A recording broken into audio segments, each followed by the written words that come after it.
আমাদের দোয়ার মাধ্যমে আমরা আল্লাহর সাথে সংযোগ স্থাপন করি। আমাদের দোয়া এমন কিছু নয় যার মাধ্যমে এই দুনিয়া জান্নাতে পরিণত হবে। পৃথিবীর এই জীবনে পরীক্ষা থাকবেই। আমাদের যে বহুগুণে উত্তম মানুষদের জীবনে সমস্যা ছিল, আর এটা ঠিক আছে। লাকাদ খালাকনাল ইনসানা ফি কাবাদ, আমি মানুষকে সৃষ্টি করেছি অত্যন্ত কষ্ট ও শ্রমের মাঝে। কষ্ট ক্লেশ জীবনেরই অংশ। দুয়ার উদ্দেশ্য হলো আমাকে আপনাকে এই কষ্টগুলো মোকাবেলায় সাহায্য করা।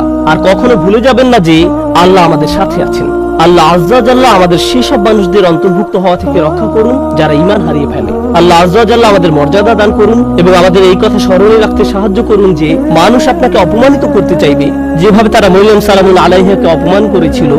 লোকে আপনার সম্পর্কে কি মনে করে আর আল্লাহ আপনার সম্পর্কে কি মনে করেন, এর মাঝে বিশাল পার্থক্য আছে। ওয়ালাকাদ কাররামনা বানি আদম, আর আমি তো আদম সন্তানদের সম্মানিত করেছি। আল্লাহ আজ্জা ওয়া জাল্লা আমাদেরকে তার নিকট সম্মানিত মানুষে পরিণত করুন, মানুষের নিকট সম্মানিত করার পূর্বে।